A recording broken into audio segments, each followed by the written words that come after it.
Today, we're first going to have our presentation by the RevRoad CTO, Bruce Hassler. He'll be doing a training on how to expand your product and get more revenue, which is always cool. We always want more revenue, right? I think. Unless you're just... Nah, if you're running a business and don't want more revenue, you're wrong. You're just doing it wrong, right? So this one's really important. Take notes. And then we're going to have a builder series with Marilee and Jessica, who are founders of Gather. That's a really cool name. I don't know if you guys know how that's spelled, but it took me a second. I was like, Gather. That's how you say it. And then lastly, we're going to have a teaser for Review in April, all right? So... I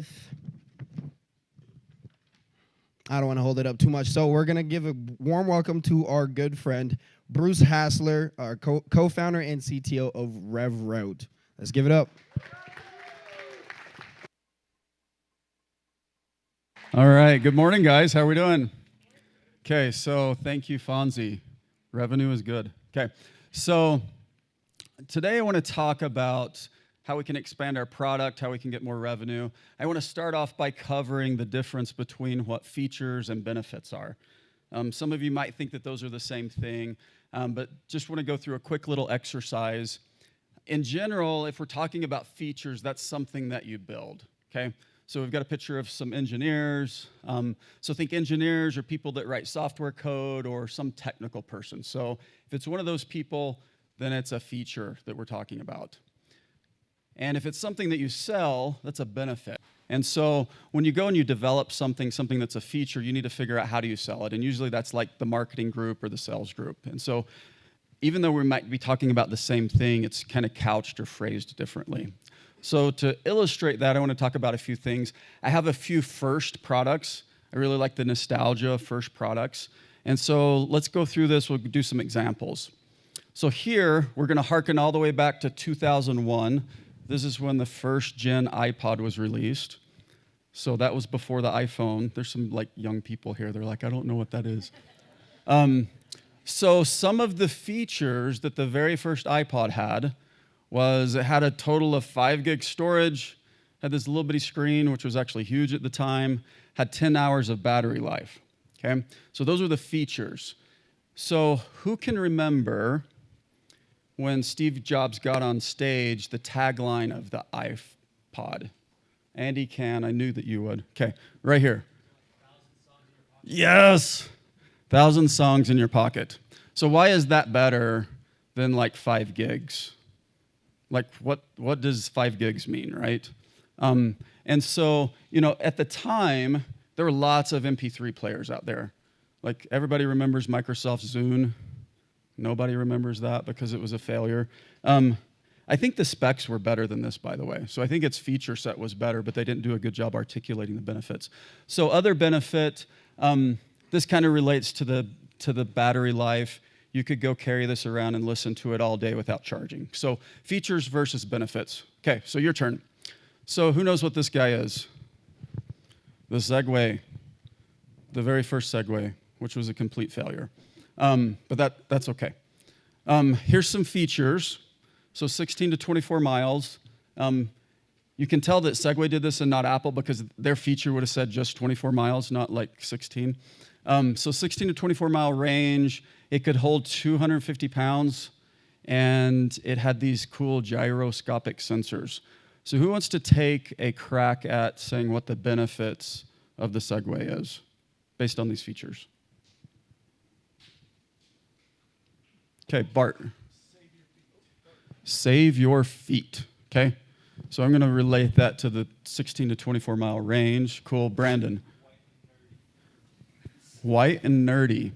Isn't that a Weird Al song? Okay. Cool. So there's a couple. So you guys kind of get the hang of it. When I saw gyroscopic sensors, one of the cool things is it would like self-balance, right? So it means you don't fall on your face, which is a good benefit. So features versus benefits. Last one, local Utah company, first gen blend tech. Okay, you guys know the blend tech? Super cool blender. Okay, features, 1,500 watt motor, has sealed controls and pre-programmed cycles. Okay, benefits, go. Okay, blend anything. So 1500 watt motor can blend just about anything. Sealed controls, anybody? Easy to clean, absolutely. So at the time, who's the industry leader when Blendtec launched? Vitamix, right? So they were the other blender company with a ginormous motor.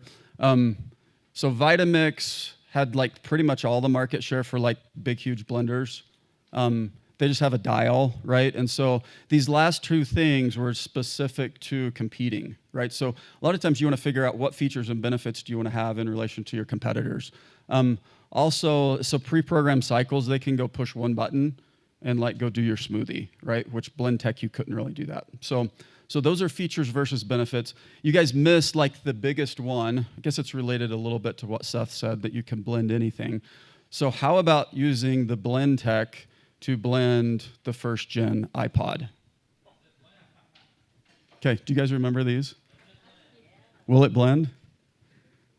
But I'm ready for the latest. So out with the old, in with the new.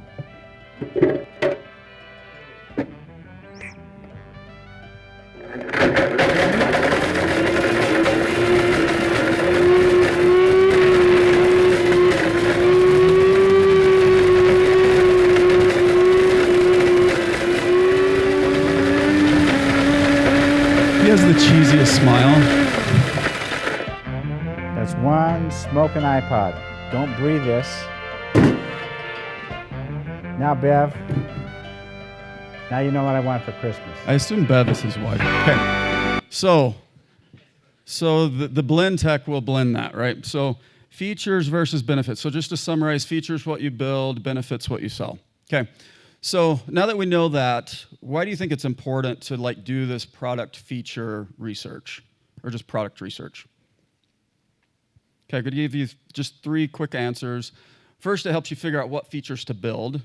You know, I would imagine that as Blendtec went to go build their blender, they're like, oh, how do we compete with this Vitamix thing?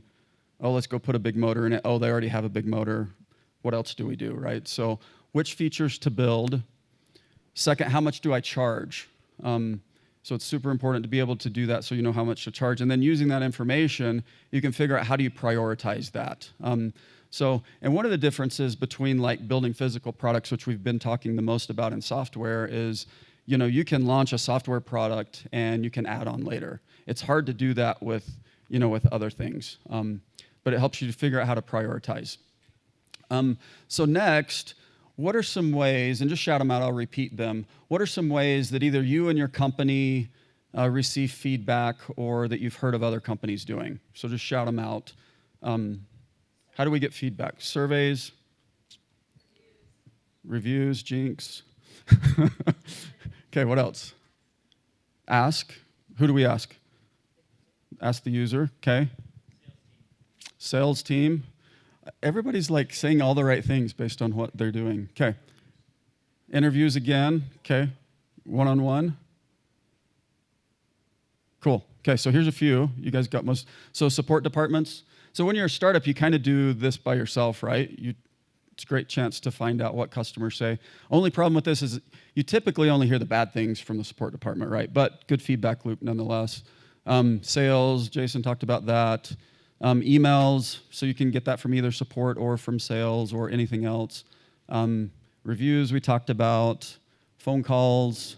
There's this whole industry right now that's cropped up over the past few years called CX. For those that don't know, that stands for customer experience, right? That's a big thing. In fact, there's a company right in our backyard that just sold for $6.6 billion to SAP that does this thing, Qualtrics. You guys might have heard of it. So having a customer experience platform helps to fine-tune that. Even like you guys have been on sites and there's the little robot that pops up and says, hey, not only are you going to do surveys, but like now they're asking for like product feedback. So that's kind of in that realm of things. So now that we've talked about, and these are all ways that we have what's called a feedback loop, right? Now that we have like this 1,000-line list of features to do, what do we do with that, right? How do we evaluate all the things and figure out what to build? I'm going to oversimplify this a little bit. In software, one of the things that I talk to companies about a lot is coming up with some kind of framework. Because if you don't do that, it's just people's opinions versus other people's opinions. One of the more popular ones, a company called Intercom developed. They're on the CX side of things as well, and it's called RICE score. So this simple equation, you take reach, which is typically that's measured in users. So how many users will your feature or your product affect? What is the impact? So impact is like how life-changing is that, right? So if you look at not having to charge your iPod all day, like that's pretty high impact, right? Effort, how long does it take to build the thing? And then confidence is like, so all of these things that we just talked about, they're all guesses, right? You're just kind of guessing at those. Hopefully they're educated guesses. Confidence is how sure are you in all those guesses. And so you take that, you run the formula, and you end up with a score. And the good thing about scores is they don't have feelings, right? So you get to the things that are the most important will kind of trickle up to the top. And I think it's important to remember, if we did have a list of 1,000 things, like do this type of exercise for the, for the top 5% or for the most important things, because having a prioritized list of 1,000 things isn't super helpful. Having the top part of that list prioritized is pretty important. So does that make sense? Okay. So now that we've talked about all of these things, one of the awesome things about working at RevRoad is I get to work with lots of cool companies. One of the companies that I want to introduce here has done a great job of doing a lot of these principles, of listening to customers, of trying to figure out what are the right features to build. And so I want to welcome Chari Pack up from Persnickety Box. Everybody give her a round of applause. She's getting all her stuff. Oh, can we get a mic? Somebody? Thank you, Steve. Oh, there we go. Perfect. Hit the little bottom button right there. We should have practiced Awesome. that. Hey, welcome. Are you guys awake? Whew, okay. This is fun. So thanks for coming up. So first of all, just so I think a lot of us know what Persnickety Box is, but for those that don't, kind of explain what it is, what the idea is, and then we'll talk about backstory and stuff later. Okay, so in a Cliff Notes version, Persnickety Box is a simple way to get your photos off of your camera roll and into your hands in a photographic 4x4 print. Nobody likes uploading anymore, so we developed, with Bruce's help, a swiping feature similar to Tinder or Bumble. And so we launched Persnickety Box last March, and it's growing and it's doing great. Woohoo! Thank you. Okay, awesome. So a lot of you guys don't know this. So Chari still runs a very successful print business called Persnickety Prints. So how did you go from that to, I want to do this Persnickety Box app thingy? So everything that Bruce just talked about. So if you guys are owning, one bonus of having a small business, and we're all working, 80-hour weeks, is that you can kind of have your hands in everything. And listening to customers has always been my number one. So if we're talking about building revenue right now, how many of you guys are customer word of mouth important to your business? Do you guys rely on that a lot? Yeah, totally, right, Marilee? And so word of mouth, really the first years of Persnickety Prints, I started that back in 2010. It's in Orem, and we specialize, so I don't do everything, but we print silver halide photographic prints, and then we evolved into Christmas cards and calendars and gifting, but we really don't do much other than that because we know that we stay true to what we really do well, and then we collaborate with other people that do what they do well. Well, in doing this, in creating this business, I didn't go to business school. It just was logical to me to make sure and ask the customer what they wanted. And I created Persnickety Prints just because I wanted a 12 by 12 photographic print to scrapbook my baby's photos. And I learned Photoshop, and I didn't want to use paper and glue anymore, and Costco was $3.99, and so I made it $1.99 in it. And it blew up just off of that one print. But then as we are in small business, times change, things change. People's Instagram came out. People wanted to print 4x4s. People wanted to print smaller things. And we can pivot quickly as a small business because we don't have to go through all the corporate loopholes, which makes it fun. And so if you're on that line with your customer and listening to them, you can really be like cutting edge and forward thinking and letting your customer drive the business. And when you allow them to speak and you listen to them, they actually have some investment in your company. They really are like, oh, you listened to me and now you're gonna offer this, and then their loyalty becomes that much more. So I always have done that with Persnickety prints. And then moving into Persnickety Box is the customer. They wanted a way to get the photos off their phone. They didn't want to upload anymore. They wanted it quick and simple. Nobody has time to scrapbook anymore. And so that's how we evolved. Cool. And for those that haven't looked, so ratings for Persnickety prints, if you go on Google, like you said reviews, I think that was one of it, like they're really good. And so it is a good way to do that. And it was great helping to build Persnickety Box. And one of the things you've done that's really cool is even after releasing it, after listening to customers and releasing Persnickety Box, I know recently our development group has been working on some new features. How did you figure out which of those new features to do? Well, so this is a photo app, right? And from my marketing mind, I don't want to. How many of you guys take pictures with your phone, right? Pretty much everyone. Do you guys filter them after or edit them ever, and maybe print them? Maybe your wives do. Maybe. Well, inside of this app, I knew, and working with Bruce, we built and awesome Jake over here. We built the foundation, the framework, and then, like Bruce said, it's like, well, what do we add? What do people want, and how much is that going to cost? And so I'm always surveying customers. I literally read. It's been 12 years, and I read every single customer email almost. And I finally gave it up about 2 years ago to let somebody else respond, but I still read it.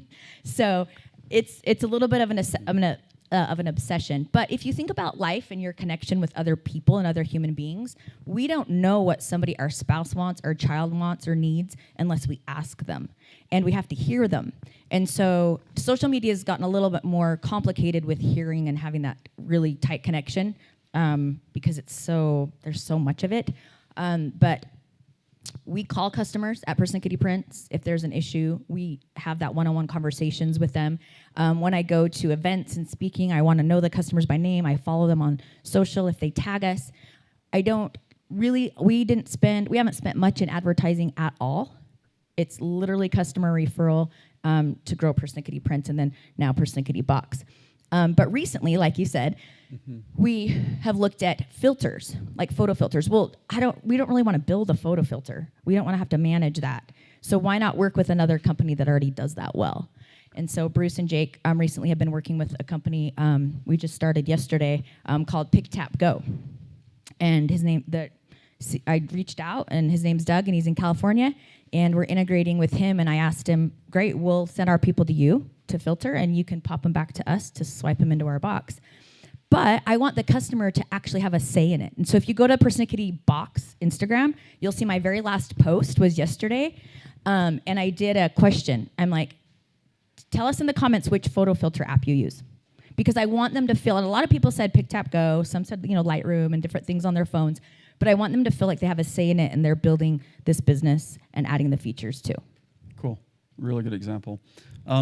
Any other words of wisdom you want to share with us, Chari?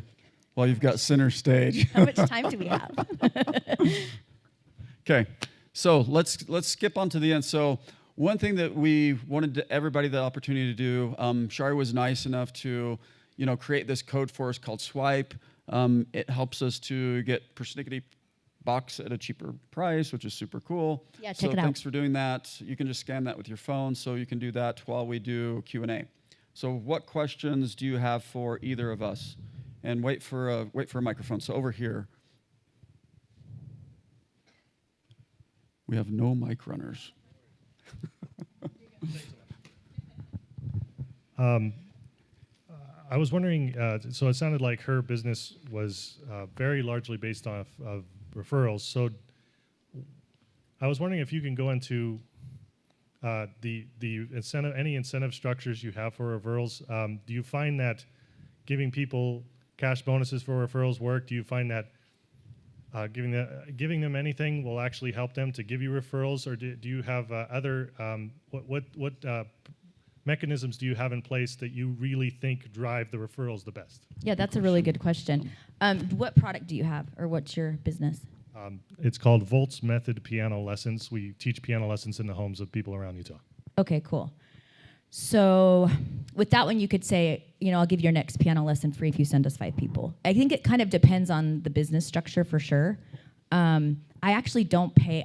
I have a hard time. We've all tried to deal with affiliates and paying people to share. It doesn't work for me. It doesn't feel authentic. So to be honest, I just ask.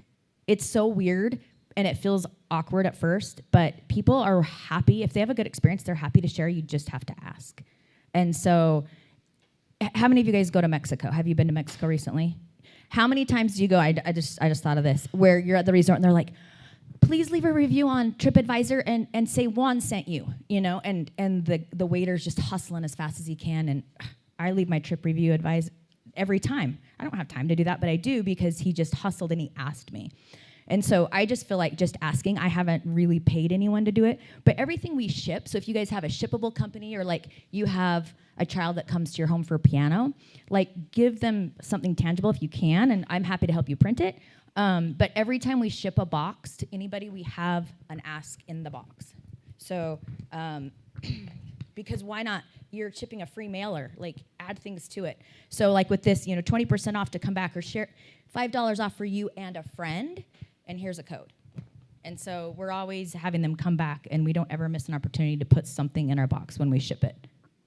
Yeah, and those reviews are actually important too. One of the things that we just added a couple weeks ago, right, Jake, was we weren't asking in the app for people to leave reviews, and that's something that we added because that actually helps the App Store search rankings and those types of things. Same thing applies for Google ratings and stuff like that.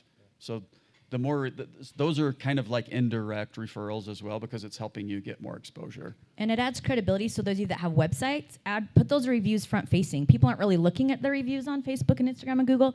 So copy them, put them on your website. Our latest reviews, and show people, give yourself credibility from other people's experience. Cool. Other questions? Oh, back here. So what role has social media played in both of your companies? You want to go? I don't know if I'm qualified to answer this for RevRoad. It's more of an Andrea thing. But I think in general, social is good for, at least in our business. So like LinkedIn is probably the best social platform for a company like RevRoad as we invest in startup companies because it's more B2B, it's more business oriented. So that makes more sense than doing a lot of things on Instagram. We do things on Instagram, but it's not just, that's not where our audience is the most.